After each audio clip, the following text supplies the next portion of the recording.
ನಮಸ್ಕಾರ ವೀಕ್ಷಕರೇ, ಸಮಕಾಲೀನದ ಈ 125ನೇ ಕಂತಿಗೆ ನಿಮಗೆ ಸ್ವಾಗತ. ಭಾರತದ ಚುನಾವಣಾ ಇತಿಹಾಸದಲ್ಲಿ BJP ಮತ್ತು RSSಗೆ ತುಂಬ ದೊಡ್ಡ ಸ್ಥಾನ ಇದೆ. ವಾಸ್ತವದಲ್ಲಿ ಈ ದೇಶದ ಹಿಂದೂಗಳಿಗೆ, ಈ ದೇಶದಲ್ಲಿರೋ ಇಸ್ಲಾಂ ಮತ್ತು ಮುಸ್ಲಿಮರಿಂದ ದೊಡ್ಡ ಆತಂಕ ಇದೆ ಅನ್ನೋ ಒಂದು ಭೀತಿಯನ್ನು, ಆತಂಕವನ್ನು ಒಂದು ರಾಜಕೀಯ ಸಿದ್ಧಾಂತವನ್ನಾಗಿ ಯಶಸ್ವಿಯಾಗಿ ಪ್ರಚಾರ ಮಾಡ್ತಾ ಒಂದು ಪ್ರಬಲವಾದಂಥ ಹಿಂದೂ ವೋಟ್ ಬ್ಯಾಂಕನ್ನೇ ಇವತ್ತೊಂದು ಗಟ್ಟಿಯಾಗಿ ಕಟ್ಟಿಕೊಂಡು ಇಡೀ ಭಾರತದ ಚುನಾವಣಾ ಹಾಗೂ ಪ್ರಜಾತಂತ್ರಕ್ಕೆ ಸವಾಲಾಗುವ ರೀತಿಯಲ್ಲಿ ಇವತ್ತವರು ಅಧಿಕಾರದಲ್ಲಿದ್ದಾರೆ. ಅಧಿಕಾರಕ್ಕೆ ಬಂದ ಮೇಲೆ ಈ ಚುನಾವಣಾ ತಂತ್ರವನ್ನು ಮರೆತಿಲ್ಲ. ಯಾಕಂದರೆ ಸೈದ್ಧಾಂತಿಕವಾಗಿಯೇ BJPಯ ಮಾತೃಪಕ್ಷ, ಒಂದು ಮಾತೃ ಸಂಘಟನೆ ಆಗಿರುವಂಥ RSS ಈ ದೇಶವನ್ನು ಒಂದು ಹಿಂದೂ ರಾಷ್ಟ್ರವನ್ನಾಗಿ ಮಾಡಬೇಕು ಅನ್ನೋ ಒಂದು ಅವ್ರಿಗೊಂದು ದೊಡ್ಡ ಬ್ಲೂ ಪ್ರಿಂಟ್ ಕೂಡ ಇರೋದರಿಂದ ನಿರಂತರವಾಗಿ ತಮಗೆ ಸಿಕ್ಕ ಅಧಿಕಾರವನ್ನು ಕೂಡ ಇಲ್ಲಿರೋ ಮುಸ್ಲಿಮರನ್ನು, ಇಲ್ಲಿರುವಂತಹ ತಾವು ಯಾವುದು ಶ್ರೇಷ್ಠ, ಸನಾತನ, ಬಹುಸಂಖ್ಯಾತ ಅಂತ ಭಾವಿಸ್ತಾರೆ ಆ ಥರ ಅಲ್ದಿರೋದು ಎಲ್ಲವನ್ನು ಕೂಡ ಅನ್ಯಗೊಳಿಸುತ್ತಾ ಅಥವಾ ಅಧೀನಗೊಳಿಸುತ್ತಾ ಹಿಂದೂ ರಾಷ್ಟ್ರವನ್ನು ತರುವುದಕ್ಕೆ ನಿರಂತರವಾಗಿ ಪ್ರಯತ್ನಿಸ್ತಾ ಇದ್ದಾರೆ. ಹೀಗಾಗಿ ಈ ದೇಶದಲ್ಲಿ ಇರುವಂತಹ ಅಲ್ಪಸಂಖ್ಯಾತರು, ಅದರಲ್ಲೂ ವಿಶೇಷವಾಗಿ ಮುಸ್ಲಿಮರು, ದಲಿತರು, ಮಹಿಳೆಯರು ಒಂದು ಬಗೆಯ ನಿರಂತರ ಆತಂಕದಲ್ಲೇ ಬದುಕುವಂತಹ ಪರಿಸ್ಥಿತಿ ಇದೆ. ಇಂಥ ಸಂದರ್ಭದಲ್ಲಿ ಜುಲೈ 5ನೇ ತಾರೀಕು, ಈ 2021 ಜುಲೈ 5ನೇ ತಾರೀಕು ಉತ್ತರ ಪ್ರದೇಶದ ಗಾಜಿಯಾಬಾದ್ನಲ್ಲಿ ಮುಸ್ಲಿಂ ರಾಷ್ಟ್ರೀಯ ಮಂಚ್, ಇದು RSSನ ಮುಸ್ಲಿಂ ವಿಂಗ್, ಇವರು ಒಂದು ಪುಸ್ತಕ ಬಿಡುಗಡೆ ಕಾರ್ಯಕ್ರಮವನ್ನು ಒಂದು ಸಂಘಟಿಸಿದ್ರು. ಅದರಲ್ಲಿ ಭಾಷಣ ಮಾಡ್ತಾ ಈ ದೇಶದ RSSನ, ಅಂದರೆ ಈ ದೇಶದ ಏನು ಆಡಳಿತಾರೂಢ ಪಕ್ಷದ ಸಿದ್ಧಾಂತಕರ್ತ ಮತ್ತು ಮಾತೃ ಸಂಸ್ಥೆಯಾಗಿದೆ RSS, ಅದರ ಸರಸಂಘ ಚಾಲಕ ಮೋಹನ್ ಭಾಗವತ್ ಅವರು ಒಂದು ಭಾಷಣ ಮಾಡಿದ್ರು. ಆ ಭಾಷಣ ಇವತ್ತು ಇಡೀ ದೇಶದಲ್ಲಿ ಹಿಂಗೂ ಮಾತಾಡ್ಬಿಟ್ರಲ್ಲ RSSನವರು ಅಂತಂದ್ಬಿಟ್ಟು ಒಂದು ರೀತಿಯ ಆಶ್ಚರ್ಯವನ್ನು, ನಂಬಕ್ಕಾಗದಿರುವಂಥ ಒಂದು ಒಂದು ಒಂದು ಗಾಬರಿಯನ್ನು ಕೂಡ ಹುಟ್ಟಿಸಿದೆ ಅಂತ ಹೇಳ್ಬೋದು. हिंदू मुसलमान एकता, हमारा तो विचार ऐसा है कि ये शब्द ही बड़ा भ्रामक है. इतने देवी देवता है और इतने आ रहे नए नए, अगले चुनावों के लिए मुसलमानों के वोट पाने का भी प्रयास नहीं है, क्योंकि हम उस राजनीति में नहीं पड़ते. कोई हिंदू वर्चस्व की बात नहीं कर सकता, कोई मुस्लिम वर्चस्व की बात नहीं कर सकता. भारत वर्चस्व की बात सबको करनी चाहिए. हम भारत के सब लोगों का DNA, सब लोगों का निरपवाह DNA समान है. कि अगर हिंदू कहते कि यहाँ एक भी मुसलमान नहीं रहना चाहिए तो हिंदू हिंदू नहीं रहेगा. लिंचिंग करने वाले ये ಹಿಂದುತ್ವ के खिलाफ जा रहे हैं. ಏನು ಆ ಭಾಷಣದ ತಾತ್ಪರ್ಯ ನೀವು ನೋಡಿದ್ರೆ, RSS ಮತ್ತು ಅದರ ಅಂಗಸಂಸ್ಥೆಗಳೆಲ್ಲ ಮುಸ್ಲಿಮರ ಬಗ್ಗೆ ಮತ್ತು ಈ ದೇಶ ಅಂತ ಅವ್ರ ವ್ಯಾಖ್ಯಾನ ಇದೆ, ಅದರ ಬಗ್ಗೆನೇ ಒಂದು ಮರುವಿಮರ್ಶೆ ಮಾಡಿಬಿಟ್ಟಿದ್ದಾರೆ, ಬದಲಾಯಿಸ್ಕೊಂಡ್ಬಿಟ್ಟಿದ್ದಾರೆ ಅನ್ನುವಂತಹ ಒಂದು ಪ್ರಶ್ನೆ ಹುಟ್ಟಾಗ್ತಿತ್ತು. ಆ ಭಾಷಣದ ಸಾರಾಂಶವನ್ನು ನೀವು ನೋಡಿದ್ರೆ, ಮೊದಲನೇದಾಗಿ ಅವ್ರು ಹೇಳೋದೇನಪ್ಪ ಅಂತಂದರೆ, ಇಲ್ಲಿ ಹಿಂದೂ ಇಬ್ಬರೂ ಕೂಡ ಒಟ್ಟಿಗೆ ಬದುಕಬೇಕು ಅಂತ ಮಾತೇ ಆಡೋದು ಒಂಥರ ಭ್ರಾಂತಿ ಆದದ್ದು. ಯಾಕಂದರೆ ಅವರಿಬ್ಬರು ಬೇರೆ ಬೇರೆ ಆಗಿದ್ದರೆ ಒಟ್ಟಿಗೆ ಇರಬೇಕು, ಅವರಿಬ್ಬರು ಒಂದೇ. ಹೀಗಾಗಿ ಈ ದೇಶ ಅನ್ನುವಂಥದ್ದು ಹಿಂದೂಗಳಿಗೂ ಸೇರುತ್ತೆ, ಮುಸ್ಲಿಮರಿಗೂ ಸೇರುತ್ತೆ. ಈ ದೇಶದ ಪರಂಪರೆಯಲ್ಲಿ ಇವರಿಬ್ಬರೂ ಕೂಡ ಪಾಲುದಾರರು. ಹೀಗಾಗಿ ಮುಸ್ಲಿಮನ್ನು ಅನ್ಯೀಕರಿಸುವುದು ತಪ್ಪು. ಹಾಗೂ ಹಿಂದೂಗಳು ಮುಸ್ಲಿಮರ ಮೇಲೆ ಡಾಮಿನೇಟ್ ಮಾಡುವುದಾಗಲಿ, ಮುಸ್ಲಿಮರು ಹಿಂದೂಗಳ ಮೇಲೆ ಡಾಮಿನೇಟ್ ಮಾಡುವುದಾಗಲಿ, ಈ ದೇಶದಲ್ಲಿ ಮುಸ್ಲಿಮರು ಹಿಂದೂಗಳ ಮೇಲೆ ಡಾಮಿನೇಟ್ ಮಾಡುವಂಥದ್ದು ಒಂದು ಪ್ರಜಾತಾಂತ್ರಿಕವಾಗಿ ಸಾಧ್ಯವಾಗೋದೇ ಇಲ್ಲ. ಆದರೆ ಅದನ್ನು ಕೂಡ ಅವರು ಸೇರಿಸಿ ಹೇಳಿದ್ದೇನಪ್ಪ ಅಂದರೆ, ಮುಸ್ಲಿಮರು ಹಿಂದೂಗಳನ್ನು ಡಾಮಿನೇಟ್ ಮಾಡಬಾರ್ದು, ಹಿಂದೂಗಳು ಮುಸ್ಲಿಮರನ್ನು ಡಾಮಿನೇಟ್ ಮಾಡಬಾರ್ದು, ಭಾರತೀಯತೆ ಅನ್ನುವಂಥದ್ದು ಇರಬೇಕು. ಹಾಗೂ ವಿಶೇಷವಾಗಿ ಏನು ಲಿಂಚಿಂಗ್ ಪ್ರಕರಣದಲ್ಲಿ, ಅದು ಗೋಹತ್ಯೆಯ ವಿಷಯ ಇರ್ಬೋದು, ಮತ್ತೊಂದರಲ್ಲಿ ಏನು ಲಿಂಚಿಂಗ್ ನಡೀತಿದೆ, ಆ ಥರ ಲಿಂಚಿಂಗ್ ಮಾಡುವಂಥವರು ಹಿಂದುತ್ವಕ್ಕೆ ವಿರುದ್ಧವಾದಂಥ ಕೆಲಸವನ್ನು ಮಾಡ್ತಿದ್ದಾರೆ. ಹಾಗೂ ಮುಸ್ಲಿಮರನ್ನೆಲ್ಲ ಪಾಕಿಸ್ತಾನಕ್ಕೆ ಅಟ್ಟಿ ಅಂತಂದ್ಬಿಟ್ಟು ಯಾರು ಮಾತಾಡ್ತಾರೆ, ಅವರು ನಮ್ಮ ಸಂಘ ಪರಿವಾರದ ಸಿದ್ಧಾಂತ ಅಲ್ಲ, ಅದು ಅವರು ಅಂಚಿನಲ್ಲಿರುವಂಥ ವ್ಯಕ್ತಿಗಳು, ಅವರು ಕೂಡ ಹಿಂದುತ್ವಕ್ಕೆ ವಿರುದ್ಧವಾದಂಥ ನಡೆಗಳನ್ನು ಮಾಡ್ತಿದ್ದಾರೆ. ಅಂಥವ್ರ ಮೇಲೆ ಕಾನೂನು ಪ್ರಕಾರ ಕ್ರಮ ತೆಗೆದುಕೊಳ್ಬೇಕು ಅಂಥೇಳಿ RSSನ ಸರಸಂಘ ಚಾಲಕರಾದಂಥ ಮೋಹನ್ ಭಾಗವತ್ ಅವರು ಮಾತಾಡಿದ್ರು. ಇದು ಒಂದು ರೀತಿ ಬೆಂಕಿನಲ್ಲಿ ಬೇಯ್ತಿರೋರಿಗೆ ಒಂಥರ ತಂಗಾಳಿಯ ಅನುಭವವನ್ನು ಕೂಡ ಹುಟ್ಟಿಸ್ಬಿಡ್ಬೋದಾದಂಥ ಮಾತುಗಳು. ಯಾಕಂತಂದರೆ ಇವತ್ತು ಇಡೀ ದೇಶದಲ್ಲಿ ಈ ಬಗೆಯ ಒಂದು ಸಂಕ್ಷೋಭೆಗೆ ಈ ದೇಶದ ಅಲ್ಪಸಂಖ್ಯಾತರು, ಅದರಲ್ಲೂ ವಿಶೇಷವಾಗಿ ಮುಸ್ಲಿಮರು, ಮಹಿಳೆಯರು, ದಲಿತರು ಗುರಿಯಾಗಿರುವುದೇ RSSನ ಸಿದ್ಧಾಂತದಿಂದ ಪ್ರಚೋದಿತವಾಗಿರುವಂತಹ, RSSನ ರಾಷ್ಟ್ರದೃಷ್ಟಿಯಿಂದ ಪ್ರಚೋದಿತವಾಗಿರುವಂತಹ ಒಂದು ಸರ್ಕಾರದಿಂದ ಬೆಂಬಲ ಪಡ್ಕೊಂಡಿರುವಂತಹ ಪುಂಡರ ಗುಂಪುಗಳಿಂದಾಗಿಯೇ. ಹಾಗಾದರೆ ಇದು RSSನಲ್ಲಿ ಒಂದು ಬದಲಾವಣೆ ಬಂತು ಅಂತಂದ್ಬಿಟ್ಟು ನಾವು ನಿಟ್ಟುಸಿರು ಬಿಡ್ಬೋದಾ? ಈ ದೇಶಕ್ಕೆ ಹಾಗಾದರೆ ನಿಜಕ್ಕೂ ಒಂದು ಪ್ರಜಾತಾಂತ್ರಿಕ ಭವಿಷ್ಯದ ಕಡೆ ನಾವೆಲ್ಲರೂ ಕೂಡ ಸಮಾಧಾನದಿಂದ, ನಿರಾಳದಿಂದ, ಶಾಂತಿಯಿಂದ ಹೆಜ್ಜೆಯನ್ನು ಇಡ್ಬೋದಾ ಅನ್ನುವಂಥ ಪ್ರಶ್ನೆಯನ್ನು ಕೂಡ ಕೆಲವು ಸರ್ಕಲ್ಸಲ್ಲಿ ಓಡಾಡ್ತಾ ಇದೆ. ಆದರೆ ಇದನ್ನು ನೀವು ಆಳಕ್ಕೆ ನೋಡಿದ್ರೆ RSS ಈ ಥರ ಮಾತಾಡ್ಕೊಂಡೇ ಬಂದಿದೆ. ಇನ್ಫ್ಯಾಕ್ಟ್ ಮೋಹನ್ ಭಾಗವತರವರ ಮಾತಿನಲ್ಲಿ ಯಾವ ಹೊಸತೂ ಇಲ್ಲ. ಹಂಗೆ ನೋಡೋದಾದ್ರೆ ಅವ್ರು ಏನು ಹೇಳಿದ್ರು, ಒಂದು ಕಡೆ ಅವ್ರು ಕರೆ ಕೊಟ್ಟರು, ಇಲ್ಲ ಈ ಥರ ಎಲ್ಲ ಮಾಡಬಾರ್ದು, ಲಿಂಚಿಂಗ್ ಮಾಡಬಾರ್ದು ಅಂತೇಳಿ. ಆದರೆ ಕೃತಿನಲ್ಲಿ ಲಿಂಚಿಂಗ್ ಆಗುತ್ತಿರುವಾಗ ಯಾವತ್ತಿಗೂ ಕೂಡ ಅದರ ವಿರುದ್ಧ RSS ಒಂದು ಸಂಘವಾಗಿಯೂ ಧ್ವನಿ ಎತ್ತಿಲ್ಲ.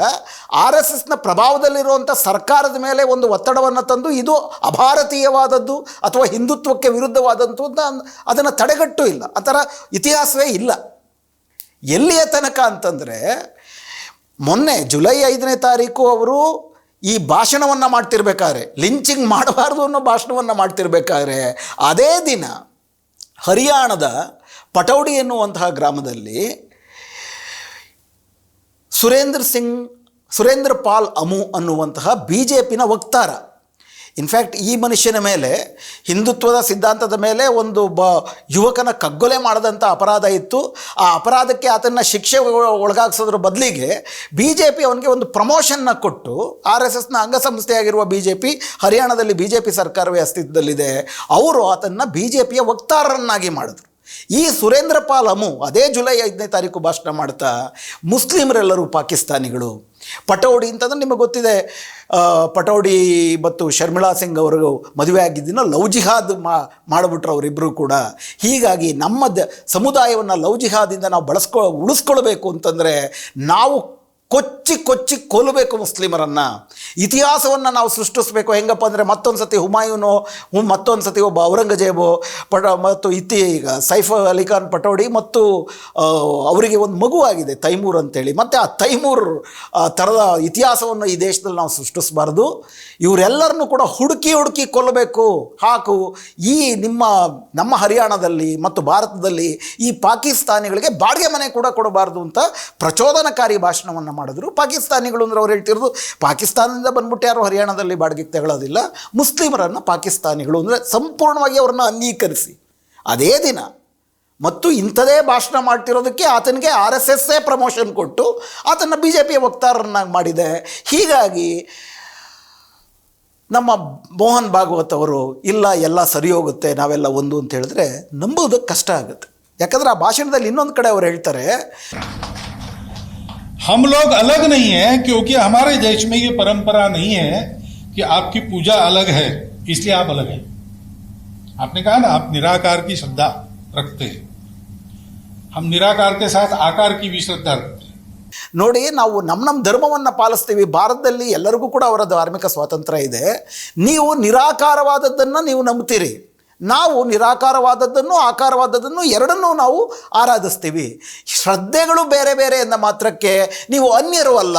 ನಿರಾಕಾರವನ್ನು ಪೂಜಿಸ್ತೀರಾ, ಆಕಾರವಾದದ್ದನ್ನು ನಿರಾಕರಿಸ್ತೀರಾ ಅಂತೇಳಿ ನೀವು ಈ ದೇಶದವರಲ್ಲ ಅಂತಂದ್ಬಿಟ್ಟು ಹೇಳುವಂಥದ್ದು ನಮ್ಮ ದೇಶದ ಸಂಪ್ರದಾಯವೇ ಅಲ್ಲ ಅಂತಂದ್ಬಿಟ್ಟು ಅವ್ರು ಹೇಳಿದ್ರು. ದೇಶದ ಸಂಪ್ರದಾಯದ ಬಗ್ಗೆ ಆಮೇಲೆ ಮಾತಾಡೋಣ.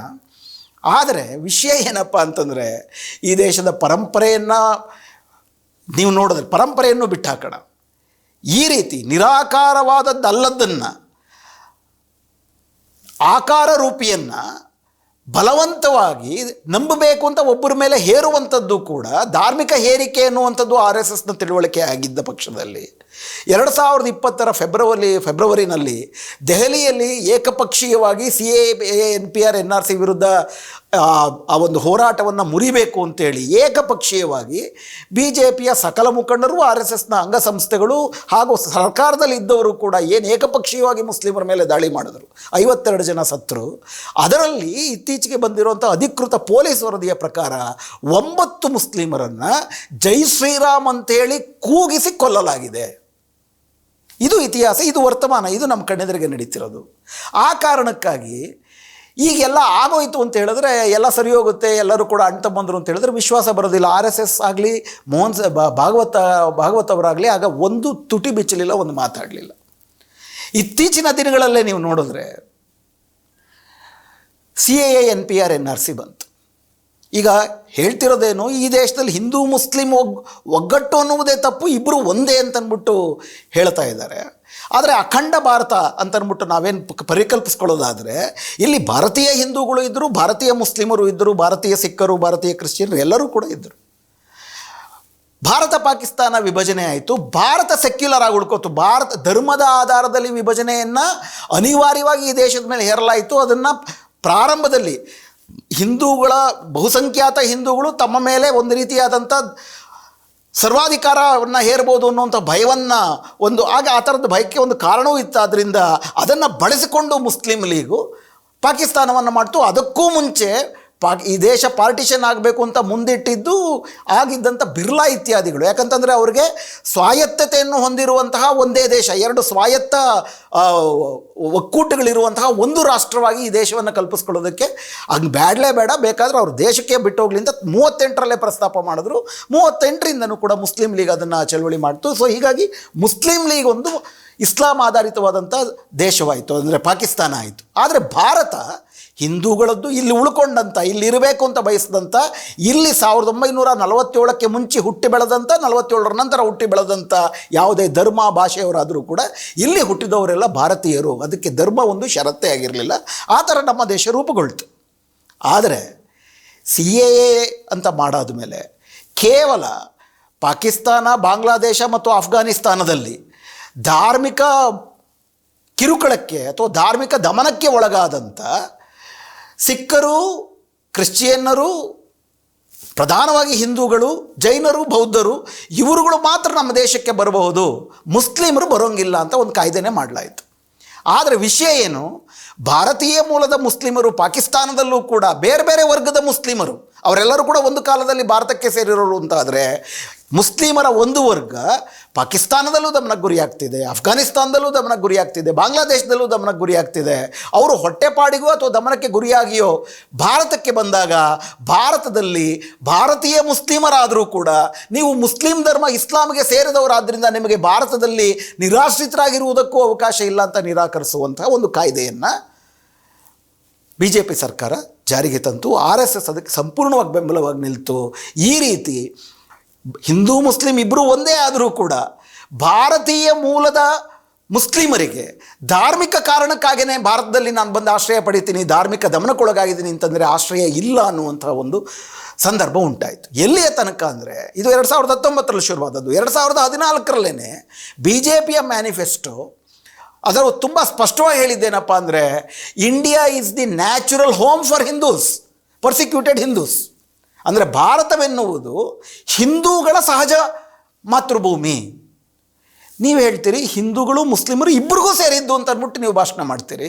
ಜುಲೈ 5ನೇ ತಾರೀಕು ತುಂಬ ಸ್ಪಷ್ಟವಾಗಿ ಇದು ಹಿಂದೂಗಳ ಮಾತೃಭೂಮಿ ಅಂತ ಅಂದ್ಬಿಟ್ಟು ಇಲ್ಲಿ ಹೇಳಲಾಗ್ತಾರೆ. ಹಾಗಾದರೆ ಭಾರತೀಯ ಮುಸ್ಲಿಮರಿಗೂ ಇದು ಮಾತೃಭೂಮಿ ಅಲ್ಲವೇ? ಇದು ಡಬಲ್ ಟಾಕ್ ಅಲ್ದಿರ ಮತ್ತೇನು ಅನ್ನುವ ಪ್ರಶ್ನೆಯೂ ಬರುತ್ತೆ. ಅದಾದಮೇಲೆ ನಿಮಗೆ ಗೊತ್ತಿದೆ, ಕರೋನಾ ಬಂತು. ಕರೋನಾ ಬಂದಾಗಲಂತೂ ಕೂಡ RSSನ ಅಂಗಸಂಸ್ಥೆಗಳು ಉದ್ದಕ್ಕೂ ದೇಶಾದ್ಯಂತ ಕರೋನಾ ಜಿಹಾದ್ ಅಂತ ಮಾಡಿದ್ರು. ಆಮೇಲೆ ಕೋರ್ಟ್ಗಳೆಲ್ಲ ಇದರ ಮೇಲೆ ಸಂಪೂರ್ಣವಾಗಿ ಈ ಥರ ಮಾಡಿದವ್ರ ಮೇಲೂ ಕೂಡ ವಿಮರ್ಶೆಯನ್ನು ಮಾಡಿ ಸರ್ಕಾರ ನಡೆಸ್ಕೊಂಡಂಥ ರೀತಿ ಬಗ್ಗೆನೂ ವಿಮರ್ಶೆ ಮಾಡಿ ಅವ್ರನ್ನೆಲ್ಲ ಬಿಡುಗಡೆ ಮಾಡಿದ್ರು. ಆದರೆ ಇಡೀ ಸಂಘ ಪರಿವಾರ ಮತ್ತು RSS BJP ಅಧಿಕಾರದಲ್ಲಿರೋರು ಎಲ್ಲರೂ ಕೂಡ ಇದನ್ನೊಂದು ಕರೋನಾ ಜಿಹಾದ್ ಅಂತ ಮಾಡಿಬಿಟ್ರು.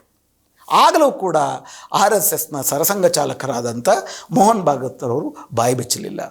ಸೊ ಹೀಗಾಗಿ ಇವೆಲ್ಲವೂ ಕೂಡ ಅಂದರೆ ಅಧಿಕಾರಕ್ಕೆ ಬರೋಕ್ಕೆ ಮುಂಚೆ ಒಂದು, ಅಧಿಕಾರಕ್ಕೆ ಬಂದಾದ ಮೇಲೆ ಮತ್ತೊಂದು, ಈ ರೀತಿಯ ಮಾತುಗಳನ್ನು ಸಂಘ ಪರಿವಾರ ಆಡ್ಕೊಂಡೇ ಬಂದಿದೆ. ಯಾಕಂದರೆ ಇವತ್ತು ಮಾತಾಡಿದ್ದಾರೆ ಮೋಹನ್ ಭಾಗವತ್ ಅವರು, ಇದು ಮೊದಲನೇ ಸತಿ ಅಲ್ಲ. ಉದಾಹರಣೆಗೆ 2018ರಲ್ಲಿ ದೆಹಲಿಯ ವಿಜ್ಞಾನ ಭವನದಲ್ಲಿ 3 ದಿನಗಳ ಕಾಲ ಭಾರತದ ಭವಿಷ್ಯದ ಬಗ್ಗೆ RSSನ ದೃಷ್ಟಿಕೋನ ಅನ್ನೋದ್ರ ಬಗ್ಗೆ 3 ದಿನಗಳ ಸಮ್ಮೇಳನ ನಡೀತು. ಅದರಲ್ಲೂ ಕೂಡ ಅವರು ಇದೇ ರೀತಿ RSS ಬಗ್ಗೆ ಎಲ್ಲರೂ ತಪ್ಪು ತಿಳ್ಕೊಂಬಿಟ್ಟಿದ್ದಾರೆ. ಈ ದೇಶದಲ್ಲಿರೋ 130 ಕೋಟಿ ಜನರು ಕೂಡ ಹಿಂದೂಗಳೇ. ಅದೆಂಗೆ ಹಿಂದೂಗಳಾಗ್ತಾರೆ ಅಂತಂದರೆ, ಇಲ್ಲ ಧರ್ಮದ ಬಗ್ಗೆ ಎಲ್ಲ ನಾವು ಹೇಳ್ತಿರೋದು ಭಾರತೀಯತೆಗೂ ಹಿಂದೂಗಳಿಗೂ ವ್ಯತ್ಯಾಸವೇ ಇಲ್ಲ ಅಂತ ಹೇಳಿಬಿಟ್ರು. ಇದು ಎಲ್ಲಿ ತನಕ ಹೋಗುತ್ತೆ?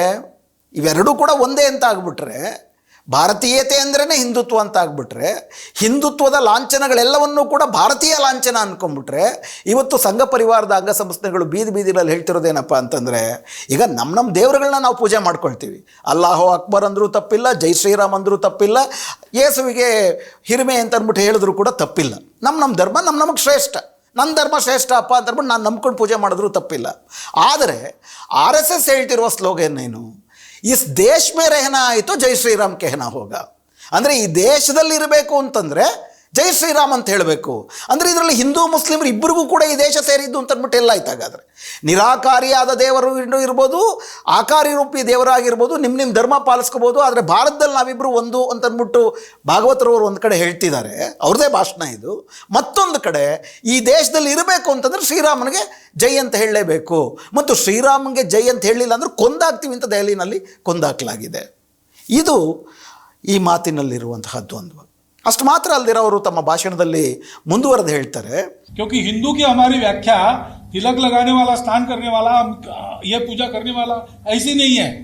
जो भारत को अपनी मातृभूमि मानता है, जो भारत के पूर्वजों का विरासतदार है, संस्कृति का विरासतदार है, वो हिंदू है. ಈ ದೇಶ ಎಲ್ಲರಿಗೂ ಸೇರದ್ದು. ಹೀಗಾಗಿ ಈ ದೇಶದಲ್ಲಿ ಈ ದೇಶದ ಪ್ರಜೆಯನ್ನಕ್ಕೆ ಏನಾಗಬೇಕು? ಒಂದು, ಈ ದೇಶವನ್ನು ಮಾತೃಭೂಮಿ ಅಂತ ಒಪ್ಕೊಳ್ಬೇಕು, ಮತ್ತು ಈ ದೇಶದ ಸಂಸ್ಕೃತಿ ಮತ್ತು ಪರಂಪರೆಯಲ್ಲಿ ನೀವು ಕೂಡ ಹೆಮ್ಮೆ ಪಡಬೇಕು. ಈಗ ಈ ಸಂಸ್ಕೃತಿ ಮತ್ತು ಪರಂಪರೆ ಅಂದರೆ, ಯಾಕಂದರೆ ಜಗತ್ತಿನಾದ್ಯಂತ ಪ್ರಜಾತಾಂತ್ರಿಕ ದೇಶಗಳಲ್ಲಿ ಹುಟ್ಟು ಮಾತ್ರ ಸಿಟಿಜನ್ಶಿಪ್ ಕೊಡುತ್ತೆ.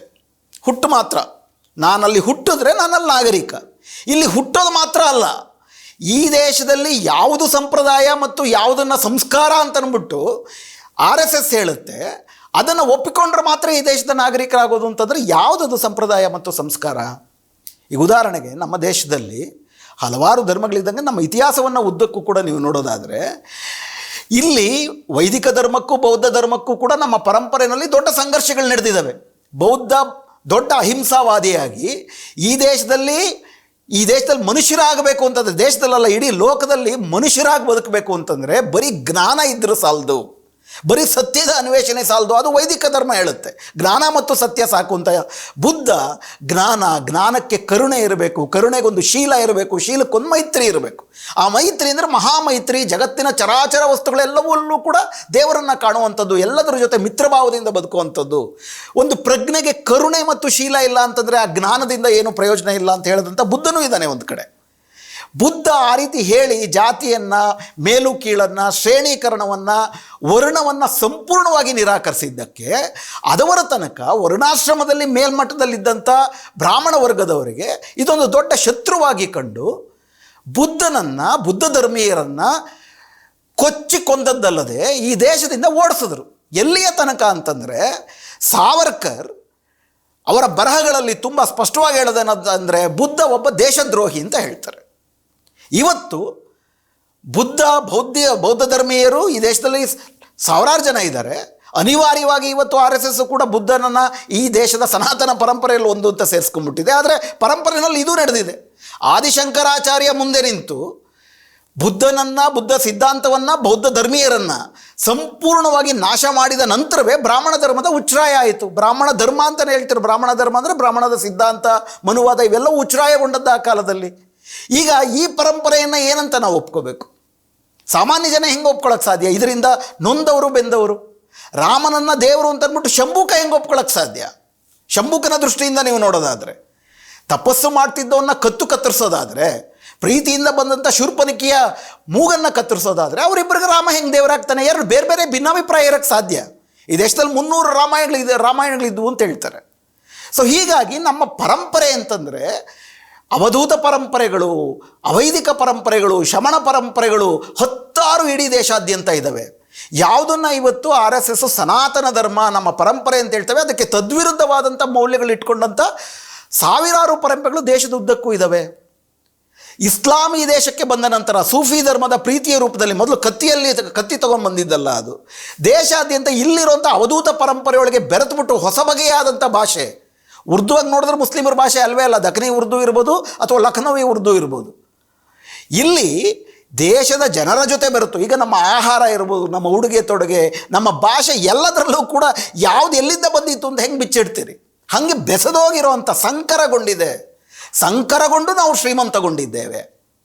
ಈಗ ಅವೆಲ್ಲವನ್ನು ಕೂಡ ನಮ್ಮ ಪರಂಪರೆ ಅಂತ ಅಂದ್ಬಿಟ್ಟು ಇದಲ್ಲ ನಮ್ಮ ಪರಂಪರೆ ಅಂತ ಹೇಳಲಿಕ್ಕೆ ಸಾಧ್ಯವೇ?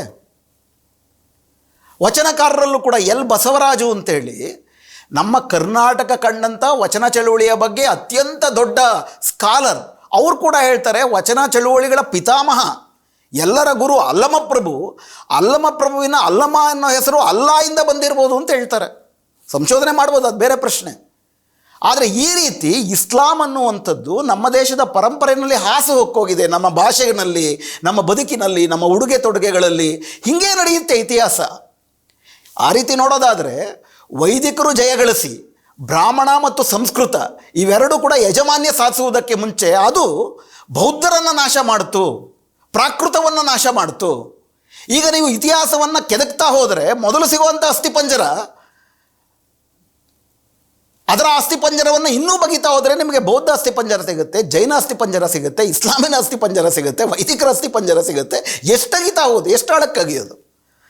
ಆದರೆ ಪರಂಪರೆ ಅಂದರೆ ಇವರು ಮಾತ್ರ ಹೇಳ್ತಾರೆ ನಿರ್ದಿಷ್ಟವಾಗಿ ಯಾವುದನ್ನು ಇವತ್ತು ಬ್ರಾಹ್ಮಣೀಯವಾದಂಥ ಶ್ರೇಷ್ಠ ಕನಿಷ್ಠ, ಮೇಲು ಕೀಳು ಮತ್ತು ಇವತ್ತಿನ ರಾಜಕೀಯ ಪರಿಭಾಷೆಯಲ್ಲಿ ಹಿಂದೂ ಅಂತ ಅಂದ್ಬಿಟ್ಟು ಹೇಳೋದೇನಿದೆ, ಇವುಗಳನ್ನು ಮಾತ್ರ ಶ್ರೇಷ್ಠ ಅಂತ ಹೇಳಿದಾಗ ಅದಕ್ಕೆ ತದ್ವಿರುದ್ಧವಾದದ್ದು ನಮ್ಮ ಪರಂಪರೆಯಲ್ಲಿದೆ. ಆ ಪರಂಪರೆನ ಏನು ಮಾಡಬೇಕಾಗಾದ್ರೆ ಅದನ್ನು ಮುಸ್ಲಿಮರು ಕೂಡ ಒಪ್ಕೊಳ್ಬೇಕು. ಅಂದರೆ ಯಾವುದನ್ನು ಸನಾತನ ಪರಂಪರೆ ಅಂತ ಹೇಳ್ತಾರೆ, ಇಲ್ಲಿರುವಂಥ ಇತರರು ಅಹಿಂದುಗಳು ಕೂಡ ಒಪ್ಕೊಳ್ಬೇಕು. ಆಗ ಮಾತ್ರ ನೀವು ಭಾರತೀಯರು ಅನ್ನೋದಾದರೆ ಇದನ್ನೇ ಸಾವರ್ಕರು ಪಿತೃಭೂಮಿ ಪುಣ್ಯಭೂಮಿ ಅಂತೇಳಿದ್ದು, ಇದನ್ನೇ ಗೋಳ್ವಾಲ್ಕರ್ ಅವರು ಕಲ್ಚರಲ್ ನ್ಯಾಷನಲಿಸಮ್, ಸಾಂಸ್ಕೃತಿಕ ರಾಷ್ಟ್ರೀಯತೆ ಅಂತೇಳಿದ್ದು, ಇದನ್ನೇ ಉದ್ದಕ್ಕೂ RSS ಮಾಡ್ಕೊಂಬರ್ತಿರೋದು. ಅವರು ಒಟ್ಟಾರೆ ಅವರ ರಾಜಕಾರಣವೇ ಅದಾಗಿರಬೇಕಾದ್ರೆ ಹೊಸದಾಗಿ ಏನು ಹೇಳ್ತಿದ್ದಾರೆ? ಹೊಸದಾಗಿ ಏನೂ ಹೇಳ್ತಿಲ್ಲ. ಆ್ಯಕ್ಚುಲಿ ಜುಲೈ 5ರ ಭಾಷಣದಲ್ಲಿ ಅಂಥ ಹೊಸದು ಏನನ್ನೂ ಕೂಡ ಮೋಹನ್ ಭಾಗವತ್ ಅವರು ಹೇಳಿಲ್ಲ. ಆ್ಯಕ್ಚುಲಿ ಇದುವರ ತನಕ ನಡ್ಕೊಂಡು ಬಂದದ್ದಕ್ಕೆ ಒಂದು ರೀತಿಯ ಮೃದು ಮಾತಿನ ಲೇಪನವನ್ನು ಮಾತ್ರ ಮಾಡ್ತಿದ್ದಾರೆ. ಹೀಗಾಗಿ ಇದರಲ್ಲೇನೋ ಹೊಸದನ್ನು ಕಂಡಿದ್ದೀವಿ ಅಂದ್ಕೊಳ್ಳುವಂಥದ್ದು ತಪ್ಪಾಗ್ತದೆ. ಎರಡನೇದು ಇನ್ನೊಂದು ತುಂಬ ಒಂದು ಅವೈಜ್ಞಾನಿಕವಾದಂಥ, ಆದರೆ ಅದನ್ನೇ ಸತ್ಯ ಅನ್ನೋ ರೀತಿ ಒಂದು ಹೇಳಿದ್ದಾರೆ. ಇನ್ನೊಂದು ಆ ಭಾಷಣದಲ್ಲಿ ಅವ್ರು ಹೇಳಿದ್ದೇನಪ್ಪ ಅಂದರೆ हम समान पूर्वजों के वंशज हैं. ये विज्ञान से भी सिद्ध हो चुका है. 40,000 साल पूर्व से हम भारत के सब लोगों का DNA, सब लोगों का निरपवाह DNA समान है. 40,000 ವರ್ಷಗಳಿಂದ ಈ ದೇಶದಲ್ಲಿ ಇರೋರ DNA ಒಂದೇ ಅನ್ನೋದು ವೈಜ್ಞಾನಿಕವಾಗಿ ಸಾಬೀತಾಗ್ಬಿಟ್ಟಿದೆ ಅಂತಲೂ ಕೂಡ ಇನ್ನೊಂದು ಕಡೆ ಆ ಭಾಷಣದ ಮುಂದುವರಿಕೆಯಾಗಿ ಹೇಳ್ತಾರೆ. ಇದೊಂಥರ ಅಪಾಯಕಾರಿಯಾದಂಥ ಅವೈಜ್ಞಾನಿಕವಾದಂಥದ್ದು. ಇದು ಸುಳ್ಳು.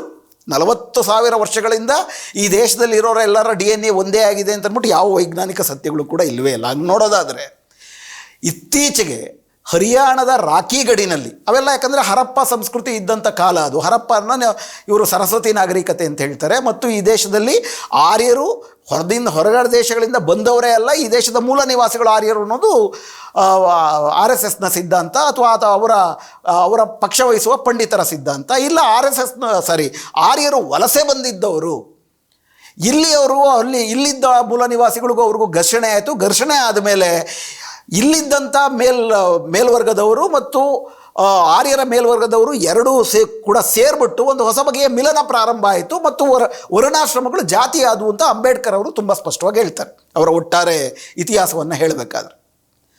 ಆದರೆ ರಾಖಿ ಗಡಿನಲ್ಲಿ ಏನು ಹೇಳ್ತದಪ್ಪ ಅಂತಂದ್ರೆ, ಇವ್ರಿಗೆ ಹೇಳ್ತಿರೋದೇನು 40,000 ವರ್ಷಗಳಿಂದ ಇಲ್ಲಿರೋರೆಲ್ಲ ಒಂದೇ ಥರದವರು ಅಂದ್ಬಿಟ್ರೆ, ರಾಖಿ ಗಡಿನಲ್ಲಿ ಹರಿಯಾಣದಲ್ಲಿ ನಡೆದಿರೋ ಹೊಸ ಸಂಶೋಧನೆ ಹೇಳುತ್ತೆ ಹಂಗಿಲ್ವೇ ಇಲ್ಲ. ನೀವು ಹರಪ್ಪ ಕಾಲದಲ್ಲಿ ಸಿಕ್ಕಿರುವಂತಹ ಪಳೆಯುಳಿಕೆಗಳನ್ನು ನೀವು ನೋಡಿ ಅದರ DNA ವಿಶ್ಲೇಷಣೆ ಮಾಡಿದ್ರೆ ಅವರ DNA ಆರ್ಯನ್ನರ DNA ಸಿಕ್ಕಾಪಟ್ಟೆ ವ್ಯತ್ಯಾಸ ಇದೆ. ಅವೆರಡು ಬೇರೆ ಬೇರೆ ಅಂತ ಹೇಳ್ತಾರೆ.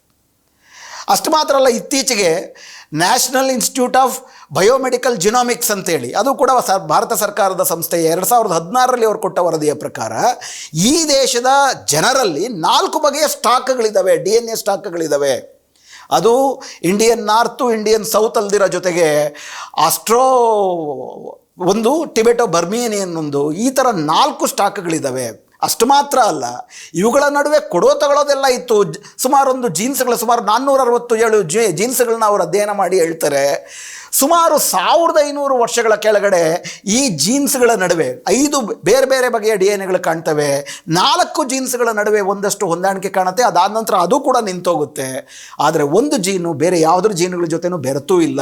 1500 ವರ್ಷದಿಂದ ಏನಾಗಿರ್ಬೋದು ಅಂತಂದರೆ, ಗುಪ್ತರ ಕಾಲದಲ್ಲಿ ಈ ದೇಶದಲ್ಲಿ ಜಾತಿ ವ್ಯವಸ್ಥೆ ಬಂತು.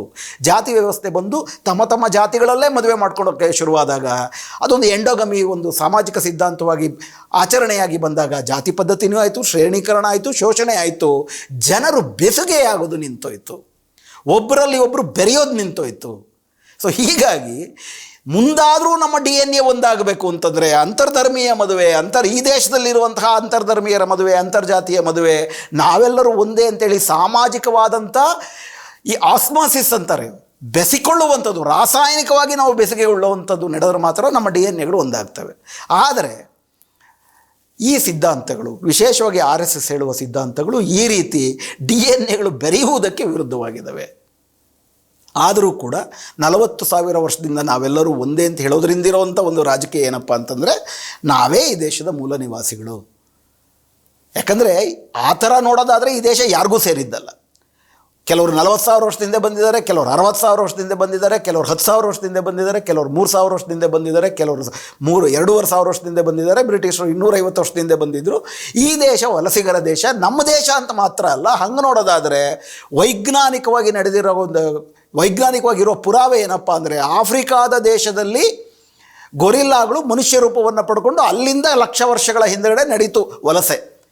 ಸಾವಿರಾರು ವರ್ಷಗಳಲ್ಲಿ ಆಯಾ ಕ್ಲೈಮ್ಯಾಟಿಕ್ ಕಂಡೀಷನ್ಗೆ ತಕ್ಕನಾಗಿ ಮನುಷ್ಯ ಕುಲಗಳು ಬೇರೆ ಬೇರೆ ಸ್ಟಾಕ್ಗಳಾಗಿ, ಡಿ ಎನ್ ಎ ಸ್ಟಾಕ್ಗಳಾಗಿ ವಿಕಸಿತಗೊಂಡವು. ಇದು ನಮ್ಮ ಇತಿಹಾಸ. ಹಾಗೆ ನೋಡಿದ್ರೆ ಇದೆಲ್ಲವೂ ಎಲ್ಲರ ದೇಶವೂ ಹೌದು, ಯಾರ ದೇಶವೂ ಅಲ್ಲ. ಹೀಗಾಗಿ ಕೆಲವ್ರನ್ನ ಮಾತ್ರ ವಲಸಿಗರು ಒಂದಷ್ಟು ಜನ ಬಂದಿರೋ ಸತ್ಯ. ಕೆಲವರು 3,000 ವರ್ಷದಿಂದ, ಕೆಲವರು 10,000 ವರ್ಷದಿಂದ. ಸೊ ಇದನ್ನು ಅದಲ್ಲದಿರ ಇವತ್ತಿನ ರಾಜಕಾರಣಕ್ಕೆ ಎಲ್ಲವೂ 40,000 ವರ್ಷದಿಂದಲೂ ಕೂಡ ನಾವೇ ಮೂಲ ನಿವಾಸಿಗಳು ಅಂತ ಹೇಳ್ಕೊಳ್ಳೋದ್ರ ಹಿಂದೆ ಒಂದು ಬೇರೆಯಾದಂಥ ಸಾಂಸ್ಕೃತಿಕ ರಾಜಕೀಯ ಇದೆ ಅನ್ನೋದು ನಮ್ಮೆಲ್ಲರಿಗೂ ಕೂಡ ಸ್ಪಷ್ಟ ಇದೆ. ಇದು ವಿಷಯ. ಈಗ ವಾಸ್ತವದಲ್ಲಿ ಮೋಹನ್ ಭಾಗವತರವರು ಮನಸ್ಸು ಬದಲಾವಣೆಯಾಗಿ ಆ ರೀತಿ ನಾವೆಲ್ಲರೂ ಒಂದಾಗಬೇಕು ಅಂತ ಹೇಳಿದ್ದಿದ್ರೆ ಈ ದೇಶದಲ್ಲಿ ನಿಜಕ್ಕೂ ಬೆಂಕಿ ತಣ್ಣಗಾಗಿರೋದು, ಒಂದು ತಂಗಾಳಿ ಹೊಸ ಬಗೆಯ ಅಭಿವೃದ್ಧಿಯ ಪರ್ವ ಶುರುವಾಗ್ತಿತ್ತು. ಆದರೆ ಹಂಗಲ್ಲ. ಕಾರಣ ಏನಪ್ಪ ಅಂತಂದರೆ ಎಲ್ಲರಿಗೂ ಕೂಡ ಸ್ಪಷ್ಟ. ಅವರ ಆ ಭಾಷಣದಲ್ಲಿ ಹೇಳ್ತಾರೆ, पार्टी पॉलिटिक्स इसमें हम लोग नहीं पढ़ते हैं. हाँ, हमारी कुछ विचार है राष्ट्र में क्या होना चाहिए, नहीं होना चाहिए उसके बारे में, और अब एक ताकत बनी है तो वो ठीक हो जाए, इतनी ताकत हम जहां लगानी है चुनाव में भी लगाते हैं के बाद जरूर है. लेकिन हम किसी के पक्षधर है इसलिए नहीं, हम राष्ट्र हित के पक्षधर है. ಇದೇನೋ ನಾನು ಇದ್ದಕ್ಕಿದ್ದಾಗೆ ನಮ್ಮ ತಿಳುವಳಿಕೆ ಬದಲಾಯಿತು ಅಂತೆಲ್ಲ ಏನು ಅನ್ಕೋಬೇಡ್ರಿ. ಅದನ್ನು ಅವರು ಹೇಳ್ತಾರೆ.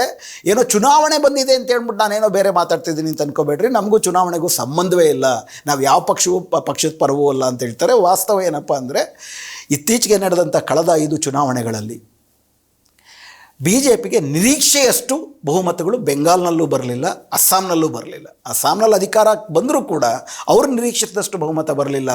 ಬೆಂಗಾಲಲ್ಲಂತೂ ವೆಸ್ಟ್ ಬೆಂಗಾಲಲ್ಲಿ ಅಧಿಕಾರವೇ ಮಾಡ್ತೀವಿ ಅಂತಂದರೂ ಹಂಗಾಗಲಿಲ್ಲ. ಯಾಕಾಗಲಿಲ್ಲ ಅಂತ ನೀವು ನೋಡಿದ್ರೆ, ಅವ್ರಿಗೆ ಇವತ್ತಿಗೂ ಕೂಡ 38% ವೋಟ್ ಶೇರ್ ಇವತ್ತು ಅಲ್ಲಿ BJPಗೆ ಬಂದಿದೆ. ಆದರೆ ಮಮತಾ ಬ್ಯಾನರ್ಜಿ ಅವರಿಗೆ 43% ಅಷ್ಟು ವೋಟ್ ಶೇರ್ ಬಂದಿದೆ. ಈ 5% ಗ್ಯಾಪ್ ಎಲ್ಲಿಂದ ಬರುತ್ತೆ ಅಂತಂದರೆ, ಮಮತಾ ಬ್ಯಾನರ್ಜಿಯವರು ಪಡ್ಕೊಂಡಿರುವಂತಹ ವೋಟುಗಳಲ್ಲಿ 90% ಭಾಗದ ವೋಟುಗಳು ಮುಸ್ಲಿಮರು ಒಟ್ಟಾಗಿ TMCಗೆ ಹಾಕಿದ್ದಾರೆ. ಇಲ್ಲಿ ಅಬ್ಬಬ್ಬ ಅಂತಂದರೆ OBCಗಳಲ್ಲಿ, ದಲಿತರಲ್ಲಿ, ಹಿಂದೂಗಳಲ್ಲಿ ಹೆಚ್ಚು ಓಟನ್ನು ಪಡೆದಿದ್ದಾರೆ ಇವತ್ತು BJPನವರು TMCಗೆ ಕಂಪೇರ್ ಮಾಡೋದಾದರೆ. ಆದರೆ ಅಷ್ಟು ಸಾಲದು.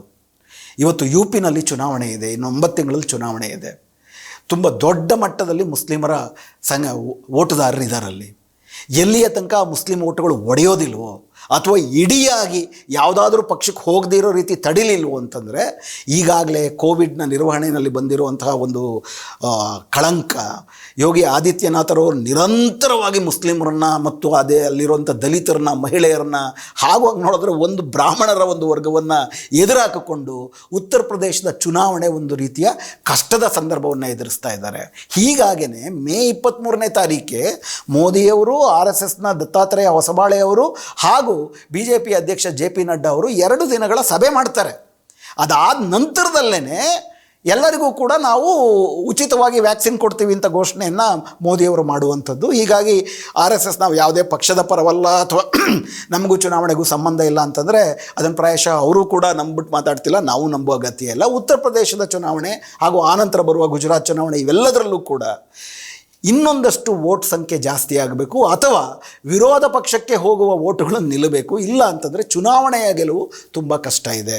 ಇದು ಅವರಿಗೆ ತತ್ಕ್ಷಣದಲ್ಲಿ ತಮ್ಮ ಮಾತಿನ ವರಸೆ ಬದಲಾಯಿಸ್ಕೋಬೇಕಾಗಿದೆ ಹೊರತು ಮಾತಿನ ಸಾರ ಅಲ್ಲ. ಮಾತಿನ ವರಸೆಗೆ ಮೋಸ ಹೋಗಬಾರ್ದು. ತಳಮಟ್ಟದಲ್ಲಿ ಹಿಂದೂ ಮುಸ್ಲಿಮರು ಇವತ್ತು ಒಗ್ಗಟ್ಟಾಗಲೇಬೇಕಾಗಿದೆ. ದಲಿತರು, ಬಡ ಬ್ರಾಹ್ಮಣರು ಎಲ್ಲರೂ ಒಗ್ಗಟ್ಟಾಗಬೇಕಾಗಿದೆ. ಈ ದೇಶಕ್ಕೆ ಬಂದಿರೋ ಆತಂಕದ ವಿರುದ್ಧ ಈ ದೇಶದಲ್ಲಿ ಭಾರತೀಯತೆ ಬರಬೇಕು ಅಂತಂದರೆ ಹೇರೋದ್ರಿಂದ ಬರೋವಂಥದ್ದಲ್ಲ. ಅದು ನಾವೆಲ್ಲರೂ ಒಂದು, ಇದು ನಮ್ಮ ದೇಶ ಅಂದರೆ ಈ ದೇಶದಲ್ಲಿ ನಮಗೆಲ್ಲರಿಗೂ ಕೂಡ ಸಮಾನ ಪಾಲಿರುವಂತಹ ಒಂದು ರಾಜಕಾರಣವನ್ನು ನಾವು ಕಟ್ಟಬೇಕಾಗಿದೆ. ಅಂಥ ರಾಜಕಾರಣಕ್ಕೆ ತದ್ವಿರುದ್ಧವಾದಂಥ ರಾಜಕಾರಣವನ್ನು ಮಾಡ್ತಾ ಮೇಲಿನಿಂದ ಮಾತ್ರ ಈ ಥರ ಮಾತಿನ ವರಸೆಯನ್ನು ಬಳಸಿ ನಾವೆಲ್ಲ ಒಂದು ಬಂದು ಅಂತ ಹೇಳುವಂಥದ್ದು ಮೋಸ ಮಾಡುವ ತಂತ್ರ ಅಲ್ಲದೆ ಮತ್ತೇನೂ ಅಲ್ಲ. ಇದು ಸುಳ್ಳು ಮತ್ತು ಮೋಸ ಅನ್ನೋದು ಮೇಲ್ನೋಟಕ್ಕೆ ಎದ್ದು ಕಾಣುತ್ತೆ, ನಿಮಗೂ ಕಾಣುತ್ತೆ ತಿಳಿಸಿ. ನಮಸ್ಕಾರ.